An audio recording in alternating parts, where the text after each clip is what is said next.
In the same way that when you're in love and you want to spend time with only that person, try spending time on yourself.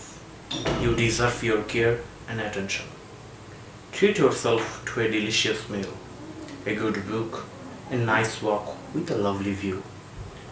As you would invest in the person you love, so you should invest in yourself.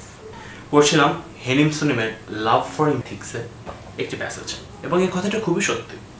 আমরা যখন একটা মানুষকে ভালোবাসি, সেটা হতে পারে যে কোনো মানুষই হতে পারে, একটা নির্দিষ্ট মানুষকে যখন আমরা ভালোবাসি তখন সেই মানুষটার সাথে কিন্তু আমরা একটু বেশি একাকী সময় কাটাতে চাই। He is saying that we want to spend time lonely with that person, right? Alone. আমরা সবসময় না নিজেদেরকে অন্যদের কাছে খুব ভালোভাবে রিপ্রেজেন্ট করার চিন্তা ভাবনা করি, কিন্তু কখনো কি নিজের জন্য এতটুকু সময় বের করেছি? আচ্ছা ভাই, বুঝলাম যে নিজেকে ভালোবাসতে হবে, বাট কীভাবে করবো?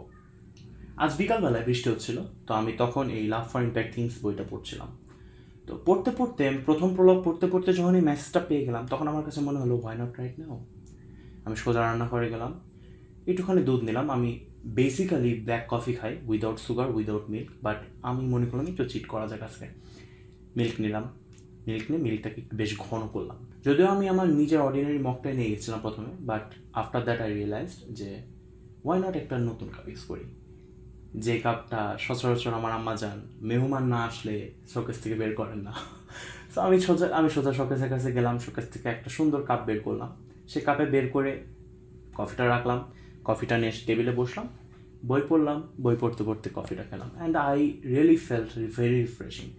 So it doesn't really cost a lot of things to you, right? It doesn't really cost a lot of things to make yourself happy. If you want to reward yourself, if you want to give your time and give your self-care, it doesn't require a lot of time or money, right? It just needs a little bit of attention, what you can give it to yourself. Assalamu alaikum warahmatullah. Oh, by the way, একটা ছোট্ট একটা জিনিস share করি। পড়াশোনাকে literally চাঁদে ওঠানোর জন্য এই যে বেশ 22টা বই নিয়েছিলাম, এখানে দেখতে পাচ্ছেন আমি সবগুলো রেখে দিয়েছি। একটা বই পড়ে শেষ করতে পেরেছি, the things only you can see when you slow down, Haemin সুনিমের প্রথম লেখা যে বইটা, আর এটা খুব সম্ভবত সেকেন্ড লেখা বই। তো আমি এটা এখনো পড়ছি, এটা এখনো শেষ করতে পারিনি। প্রথম প্রলগ পড়তে পড়তে মনে হলো একটা ছোট একটা ভিডিও বানানো যায়।